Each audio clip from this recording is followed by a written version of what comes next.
Gaya ng mga knight na merong mana sa bilang kanilang kapangyarihan ng mga ito, ang mga orc naman ay merong tinatawag na fighting spirit bilang kapangyarihan din ng mga ito. At para makakuha ng pinakamalakas na fighting spirit, ang mga orc ay naghahasak ng laban o digmaan at pumapaslang ng libo-libong mga kalaban ng mga ito. Mas madaming napapatay, mas nalakas lalo ang kanilang kapangyarihan na fighting spirit. Ngunit kahit ganun pa man, merong mga orc na pinanganak na maswerte dahil ang mga gantong klaseng orc ay malakas pa sa mga eksperto sa digmaan dahil ang fighting spirit ng mga ito ay malakas na kahit bagong silang lang ang mga ito at wala pang experience sa laban o digmaan.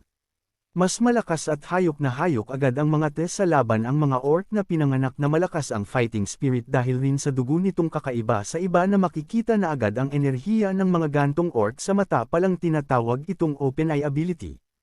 At ang orc na tinatawag na Night Slayer ay may malakas na fighting spirit na iyon sa gitna ng mga kumpol-kumpol na mga orc ay ipinanganak na commander. Hindi man ito alam ang patungkol sa tactics or strategy sa isang labanan, pero alam nito kung paano lumamon ng kalaban nito na mas magaling pa sa kahit kaninong orc sa balat ng lupa.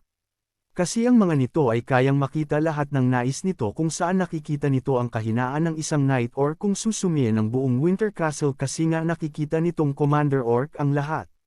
Bigla namang may hawak na spear itong si Vale Ballowhard. Sinabi nito kay Gruhorn na hindi pa daw ito nagkakamali sa kanyang sinasabing mga impormasyon, ngunit kailangan na daw makita ni Vale para sa kanyang sarili ang mga ito. Bigla namang naglalabas ng malakas na mana itong si Vale mula sa kanyang mana chain at sinabi nito kung ang orc na ba na ito ay karapat-dapat. Sa pangalang binyansagang Night Slayer, bigla nitong binato ni Vale ang kanyang spear na hawak patungo sa commander ng mga orc. Mabilis itong lumipad patungo sa commander ng mga orc. Inilabas naman ng commander ng orc ang kanyang sasandata habang iniintay lumapit ang spear na lumilipad. Biglang hinampas ng orc commander ang spear na binato ni Vale sa kanya para mag-iba ang direksyon nito at hindi sa kanya tumama. Lumipad ang spear at nagpaikot-ikot ito sa erigawan ng pagkakahampas ng orc commander. Nagulat naman ang dalawang knight sa likuran nito na ilagan kasi agad ng orc commander ang malakas at mabilis na bato ni Vale sa spear nito. Pagkababa ng spear sa lapag, kinuha naman ito ng orc commander. At ibinato ng orc commander ang spear pabalik kay Vale Ballowhard ng kasing lakas ng pagbato nito sa kanya. Ngunit hindi nagpatinag itong si Vale Ballowhard. Ang binatong spear ng orc commander ay nasalo nito gamit lamang ang isang kamay, hindi man lang pinagpawisan si Vale. Nabahala naman at natakot ang mga knight sa likuran ni Vale. Ang akala kasi nila ay hindi masasalo ni Vale. Sinabi naman ni Vale na wala pa man siyang alam sa ngayon, ngunit nakikita nitong si Vale ang personalidad nitong orc na hindi ito nagpapatalo. Tinawag ni Vale Ballowhard si Gruhorn bilang si Ian. Tinanong nito kung may alam ba itong si Ian sa kung paano ito matatalo. Sinabi naman ni Ian na wala daw itong alam. Ba't daw nito natanong? Napangiti na lang itong si Vale Ballowhard sa sagot nitong si Gruhorn. Kasi kung titignan ang mukha ni Gruhorn, imposibleng wala itong alam kung paano ito matatalo. Mukha itong isang knight na niregaluhan ng isang legendary sword. Sinabi naman ni Gruhorn na lahat ng judgment nitong orc commander ay nakasalalay lamang sa abilidad nitong open eye ability. Pero ang lahat ng mga bagay sa mundo ay hindi laging magkakapareho. Kahit pa man balibalik-teren ang mundo o kung gaano ito kawalang pasensya ang mga orc, ay mananatiling orc magpakailanman. At kung magbibigay ka ng masarap na pagkain sa harapan nito, hindi nito mapipigilan na dumakma at lumamon sa pagkain nito. Gagawin nito ang lahat para matikman lang ang pagkain iyong hinain. Bigla namang sumigaw si Vincent at umapila ito. Sinigawan niya ang Prinsipe Adrian, ba't sinabi na masyado itong mapanganib para sa prinsipe. Sabi ni Gruhorn, sinabi naman daw niya kay Vincent na hindi gagana ang mga palpak na pakulo nito. Una, si Vincent at ang mga kasama nitong ranger at knight sa Winter Castle ay tagtag na kasi hindi nakakaakit sa maga ng orc commander ang mga ito. Pero kung iiwan natin ito sa mga rookie, maglalabag agad ang mga ito bago pa man makareact ang mga orc. So nakita na na perpekto daw ang team nila Gruhorn. May daw kasi silang elite training, ngunit kulang pa din ang mga ito sa experience sa totoong labanan. Sinabi pa ni Gruhorn na pagtapos nilang gawin ang kanilang plano sa orc commander, ang ibang orc ay magiging madali na lang. Ngunit sabi ni Vincent hindi naman daw kaya na magpabait pa itong si Prinsipe. Kaya ng Winter Castle gawin ang lahat ng walang planong delikado. At sabi ni Vincent na ang kamay nitong may bali pa ay hindi pa gumagaling kaya paano ito makakalaban sa Orc Commander na iyon. Sinabi naman ni Gruhor na wala lang daw yung bali niya sa kamay, wag daw itong intindihin ni Vincent. Nagtaka naman itong si Vincent sa prinsipe. Pero kahit ganun sabi ni Gruhorn sa kanyang isip na iniinda pero nito ang sakit na iyon sa kanyang kamay. Pero sa pagdating ng araw ng labanan pwede na niya itong mag-alaw ng walang problema sa magiging laban. Bigla namang sinabihan nitong si Gruhorn itong si Vincent, sabi nito na mag-isip ito hindi ang Orc Commander ang totoong kalaban ng mga ito. Hindi ang Orc Commander ang dapat bigyan ng pansin dahil hindi itong Night Slayer ang totoong kalaban sa balat ng mga Orc. At kahit magtalo pa ng magtalo ang mga ito habang tumatagal ang presensya ng Orc Commander na ito ay mabagal pero sure na sa onting sandali lang. Papalapit na ng papalapit ang presensya at lakas nito sa Winter Castle kaya huwag isipin ang kapakanan ng iba dahil buong Winter Castle ang masisira kung hindi agad kikilos. Kailangan daw ng mga ito na matigil at matapos ang lab ang magaganap na ito talagang babagsak ang lahat ng pinaghirapan ng Winter Castle. Habang nakikinig sa usapan itong si Vale Baluhard sa usapan itong dalawang may kaibigang dikit. Bigla itong nagsali na bigyan daw siya ng 1 linggo kung hindi pa ito gumalaw sa oras na yun ang paglapag ng mga kawal ay babalik sa normal. Pumayag naman itong ay Gruhorn at sinabing bahala ito sa gusto niyang gawin. Mukhang gagamitin na ni Gruhorn si Adelia sa isang totoong laban sa isip ni Gruhorn, mukhang ito na daw ang tamang panahon para gamitin ang secret weapon. Dumating na ang araw at nagplano na si Vale Baluhard ng kanilang planong gagawin. Sinabi ni Vale sa mga Knight at Rangers na makinig ang mga ito dahil ang kanilang plano ay hindi ang ubusin ang mga ito kundi ang makuha nila ang Orc Commander ng mga Orc na ito, ayon ang goal nila. Inutusan niya ang mga nasa Central Wall ng kaharian, sinabi nito nagmagbantay itong mga ito at maghinti sa Orc Commander na ipakita ang sarili nito. Sinabi niya din ito sa iba't ibang parte ng pader ng kaharian mula sa Central Wall, East Wall, at West Wall. Naghinte ang mga ito sa gagawing galaw ng mga Orc. Sinabi ni Gruhor na maging alerto lang ang mga ito hanggang sa maunang gumalaw ang mga Orc kasama ng Orc Commander. Pinaghanda ang mga archer ng kani-kanilang mga pana at pinatutok sa itaas. Pinag-standby lang ang mga ito habang iniintay na lumapit pa ng onti ang mga Orc sa kastilo. Pinatira na ang mga pana, sabay-sabay tumira ang mga archer at nagsiliparan ang madaming mga bala ng pana sa ere. Patungo ang sa mga Orc ang mga pana at isa-isang tumama sa mga ito. Mukhang nagulat ang mga Orc sa biglaang atakeng ito sa sobrang dami ng kanilang itinirang pana. Isa-isang nagtetumabehan ang ibang Orc gawa ng atake ng mga archer sa Winter Castle na unang napuruhan ang mga nasa Orc na nasa harap ng pagmamurtsa. Ngunit maswerte ang ibang Orc na may dalang panangga kasama ang sandata na sanggahan nila ang mga panang rat-rat na pana na nanggagaling sa itaas kaya hindi napuruhan ang mga ito. Ngunit nagulat ang mga ito nang makita ng mga archer ang pananggang dala ng mga Orc. Ang mga panggang ito kasi ay orihinal na nanggaling sa Baluhards. Nagalit ang mga kawal ng Winter Castle panong nagpakitipado ang mga Orc na may hawak ng panangga ng mga natamba nilang kasamahan. Sumigaw itong si Vale Baluhard at pinagpapatuloy nito ang pagtira ng pana sa mga Orc. Wag na wag daw itong titigil at wag na wag daw nilang patawarin ang mga ito. Patulag na nagtira ng pana ang mga archer sa Central Wall kung asan ang mga Orc. Hindi ito tumigil sa pagpana. Nagreklamo pa ang isa sa mga ito na masyadong madami daw ang mga Orc na ito. Biglang may naglapag ng isang mahaba't malaking hagdan sa may pader mismo ng Winter Castle at mukhang mga Orc ang naglagay ng mga ito upang akyatan ang kastilo. Isa-isang naglapag ng hagdan at sobrang daming Orc na kumpol-kumpol ang paakyat sa kastilo ng Winter Castle. Tuluyan nang nakalapit ang mga ito na bahala naman ang isang archer at napasigaw na lang ito na nagsisiakyatan na daw ang mga Orc. Mabilis naman na inaakyat ng mga Orc ang hagdan na kanilang nilapag sa pader ng Winter Castle at mukhang malapit na sa kapahamakan ang buong kastilo. Biglang may sumigaw na isa sa mga kasamahan at sinabing wag daw itong paakyatin kahit anong mangyari at biglang may mabilis na sumugod sa mga Orc. Si Arwen pala ang sumugod na Ethan patungo sa isa sa mga hagdan kung saan umaakyat ang mga Orc. Pinugutan ng ulo ang isa sa mga naunang umakyat. Tinignan ng masama ni Arwen ang mga Orc at mukhang seryoso ito sa magiging laban sa mga Orc. Sumigaw itong si Arwen na paatrasan ang mga Orc na nagtatangkang umakyat sa Winter Castle gamit ang hagdan habang nahulog naman ang isa sa inatake ni Arwen na Orc. Nagkakagulo na ang mga knight at archer pati na rin ang ibang kawal ni Gruhorn sa gagawin kanya-kanyang gumawa ng kanilang galaw ang mga ito wag lang makaakyat ang mga orc sa kastilo. May mga knight na nagpaputol ng mga tali ang iba naman at kanya-kanyang utos sa pagbubuhat ng bato para matakpan ang pag-aakyatan ng mga orc. Habang abala sa pagpapatigil sa pag-akyat ang mga knight sa mga orc patuloy pa rin ang pagdami ng mga orc na ito. Mula sa likod ng kabundukan habang sumasapit na ang kadiliman may kakaibang yabag naman ang onting papalapit. Hindi tumitigil ang mga orc sa kanilang goal patuloy lang ang mga ito na sumusugod kahit na madami ang natamba sa mga ito. Sinabi naman ng isang knight na ang bilang ng mga orc ay hindi man lang nababawasan sapagkat padami pa rin ng padami ito sabi pa ng isang knight na sa sobrang dami halos di na niya makita ang orc commander na sinasabing Night Slayer nasa likod naman ng mga ito si Gruhorn. Pagod na pagod itong si Arwen sa pakikipaglaban at pagpapatigil sa pag-akyat ng mga orc sa pader. Na-realize na siguro ni Gruhorn ngayon na ang pader na ito ang opening ng buong Winter Castle. Biglang may lumabas na mga Wolf Rider sa likod ng mga kumpol-kumpol ng mga combat orc.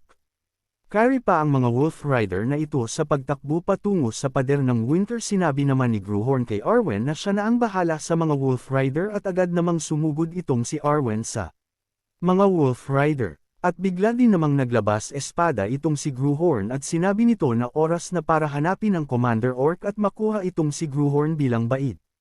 Naglabas ng malakas na enerhiya mula sa mana itong si Gruhorn at tinatawag itong Requiem of Fire sa sobrang lakas ng enerhiya halos unlucky ng sakop nito. Nakita naman agad ng Orc Commander si Gruhorn dahil sa eye ability nito na makakita ng weakness ng isang tao nakita nito ang lakas ng enerhiya ni Gruhorn na nilalabas nito sa mana.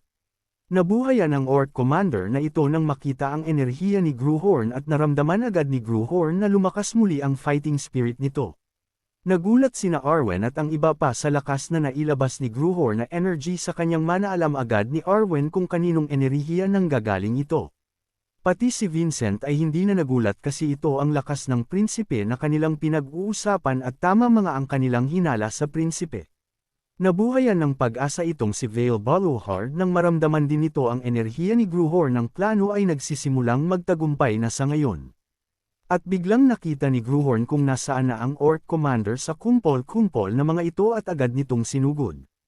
Agad ding sumugod itong Orc Commander patungo kay Gruhorn at mukhang ang dalawa na ay maghaharap sa kaninang hindi pa sumasali sa laban ng Night Slayer ay napasali ito nang maramdam ang lakas ni Gruhorn. Tumakbo naman ng mabilis itong Night Slayer Orc Commander uhaw na uhaw at parang baliw gustong-gusto na nitong mapatay si Gruhorn. Wala na itong pakialam halos pinapatay nito ang kanyang kapwa Orc na parang nakikipag-unahan itong patayin si Gruhorn. Patulag pa rin naman sa pag-atake ang mga archer pinapana ng mga ito ang nagpakitang Orc Commander sa kumpol-kumpol na Orc. Patuloy pa rin ito sa pagpatay ng kanyang kapwa Orc mas lalong nagugutom ito sa inihain ni Gruhorn. Pinagmasdan ng Orc na ito si Gruhorn na parang ipinakita nitong nakakatakot ito. Biglang sumugod muli itong Orc Commander at kumari pa ng takbo at nabahala naman ang mga archer sinabi ng isang archer na ipagpatuloy lang ang pagpana nila at sinabi naman ng isa na ang Orc na tumatakbo ay patungo sa West Wall. Naghanda na si Gruhorn sa kanyang gagawing atake pinigilan naman siya ng Knight at ni Arwen at sinabing sobrang delikado ang gagawin nito. Ngunit ngumiti lang itong si Gruhorn na parang handang-handa na ito walang kaba o kung anumang nararamdaman. Isa sinabi pa ni Gruhorn sa Orc Commander na tinatawag na Night Slayer na tumaas na daw ito at maglaban na sila. At agad namang hinuwak nito ang hagdan at kinaripas ang pag-akyat ng hagdan patungo kay Gruhorn hayok na hayok ito na talunin at tapusin itong si Gruhorn. Bigla namang pinaalalahanan nitong si Gruhorn si Arwen sa kanilang at naalala naman ni Arwen kaya agad itong sumunod. Sinabihan naman ni Gruhorn ng mga malapit sa kanya na Knight at Archer na lumayo ang mga ito sa pader. At bigla naman agad nakaakyat ang Orc Commander na ito nang mabilis pa sa inaasahan. At nagkaharap na rin sa wakas ang dalawa na si Orc Commander at si Gruhorn sinabi ng Orc na ito na siya na pala ang tinutukoy ng hari nila. Sabi ng kanilang hari ng mga Orc na sa lahat ng tao roon sa Winter Castle si Gruhorn daw ang dapat unang paslangin. Sinabi naman ni Gruhorn na lubha naman daw itong nakakakotong sinabi ng Orc Commander. Sinabi pa nito na dahil ganun nga ang ibig sabihin kang nito ay gagawin ng Orc Commander ang lahat mapatay lang ito at wala itong balak takbuhan si Gruhorn. Naglalaban na ang dalawa sa magpader ng kastilo kanya-kanyang galaw kung paano matatalo ang isa kanya-kanya ring hampas ng sandata. Bigla naman nagkaroon ng opening itong si Orc Commander at agad itong umatake si Gruhorn sa tuhod ng Orc dahilan para maiwan ang balat nito. Napa-atras ng onti itong si Gruhorn sa kanyang ginawang atake. At nagsimula na ulit itong sumugod patungo sa Orc Commander kitang-kita sa mukha nito kung paano nito gustong-gusto matalo ang Orc Commander na ito. At nakaisa pa ulit itong si Gruhorn natamaan ulit nito ang Orc Commander pero sa braso naman sa sobrang bilis kasi nitong gumalaw sa laban. Ngunit sabi ng Orc ang mga pag-atake nitong si Gruhorn ng pag-anon ay hindi daw gagana kahit ilang beses pa daw ito makataman si Gruhorn sa kanya. Ngunit hindi ito pinakinggan naghihintay lang ito si Gruhorn sa tamang oras sa kanilang plano aatake na muli itong si Gruhorn sa Orc Commander. At ikinagulat naman ng Orc Commander ang lakas ng fighting spirit nitong si Gruhorn ay napatingin na lang ito. Umatake din naman agad itong Orc Commander kasabay ni Gruhorn at nang malapit na ang atake ng mga ito sa isa't isa. Napangiti si Gruhorn at mukhang ito na ang tamang oras para gawin ang kanilang pinaplano na kangiti ito na parang nagtagumpay na. Sumigaw itong si Gruhorn at sinabing ngayon na at bigla naman may lumitaw na malaking lambat na lumipad sa ere nagulat si Night Slayer sa atake nilang may ganitong di niya inaasahan. Nahuli siya ng lambat at mukhang hirap na hirap itong gumalaw sa loob ng lambat dito nagtagumpay nga sina Gruhorn na mahuli ang Orc Commander nang siya lang at walang kasamang iba. Hinayla naman ng buong lakas ng mga knight ang lambat para mahayla nila paloob ang Orc Commander sa loob ng Winter Castle. Unti-unting dumadaos itong Orc Commander sa pagkakahila ng mga knight sa kanya pero nagpipigil pa din itong makawala sa lambat. Habang hinihila siya at sabay sa pagpigil niya sa paghila ay biglang lumitaw itong si Gruhorn at may ginawa sa lambat. Hinampas ni Gruhorn ang bato sa lambat upang mabawasan ang bigat nito para na din maging madali sa mga knight na humihila dito. Sabay ng pagkakahapas sa bato natamba din itong Orc Commander na mas mapapadali dahil mahihirapan itong magpigil ng kanyang katawa mula sa pagkakahila sa kanya. Sumigaw itong si Gruhorn na hilahin daw muli itong lambat ng buong lakas nila at ginawa naman agad ng mga knight ito hinayla muli ito ng buong lakas. Wala na lang itong nagawa itong Orc kundi napasigaw na lamang ito kay Gruhorn hindi daw kasi ito lumalaban ng patas. Tuluyan na ngang nakuha at naipasok sa loob itong Orc Commander ibig sabihin lang nito nagtagumpay sila sa kanilang plano. Sinabi naman ni Gruhorn na mabuti ang ginawa ni Arwen at inutusan nitong tapusin na ang nangyayari sa labas at umatras agad. Napaupo na lang sa isang kumpol ng palay sa pagod dahil sa sobrang lakas ng manang kanyang ginamit. Patuloy pa rin makawala itong Orc Commander sa lambat sinabi ni Gruhorn na kung hindi na daw kaya ay umatras na lang itong mga knight. Nakatitigan naman ang dalawa at sinabi ni Gruhorn na bagay daw sa kanya ang ganitong tayo kas mukha daw kasi itong Orc sa ganang lagay niya. Ninas naman itong Orc at bigla namang umatake ito kay Gruhorn nang mabilis hindi man lang umilag si Gruhorn. Nagkaroon ng malakas na impact mula sa pagkakasuntok nito na patakbo ang mga taga Winter Castle sa sobrang lakas ng atake nitong Orc Commander. Nasalagan ito ni Vale Ballowhard ang atake ng Orc Commander gamit ang espada nito na ilagtas pa niya itong si Gruhorn.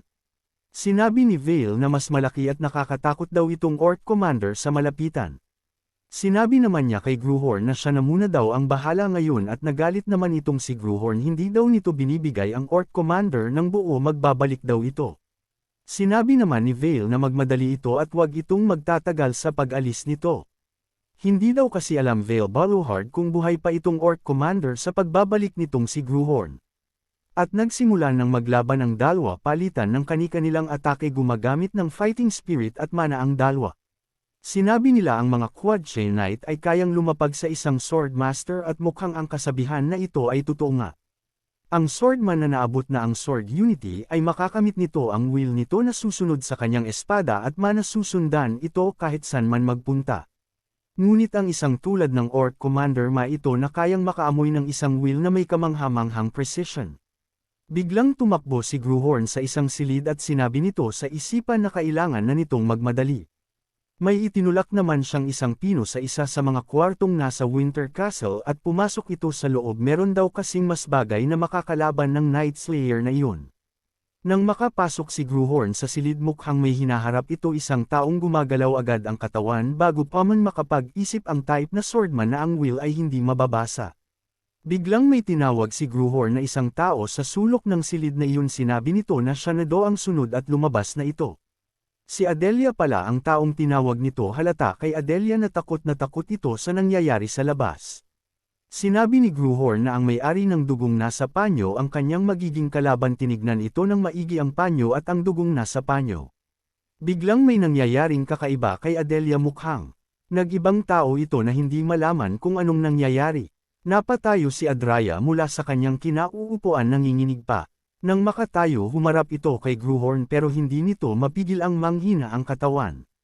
Binigay ni Gruhorn ang kanyang espada kay Adelia at mukhang excited ito sa mangyayaring gagawin ni Adelia. Parang nag-ibang tao itong si Adelia at mukhang nag-killer mode ito lumakas ang kanyang enerhiya at mana sa katawan nito sa isip ni Gruhorn mas nakakatakot daw ang mga traits na ito kesa sa mismong traits.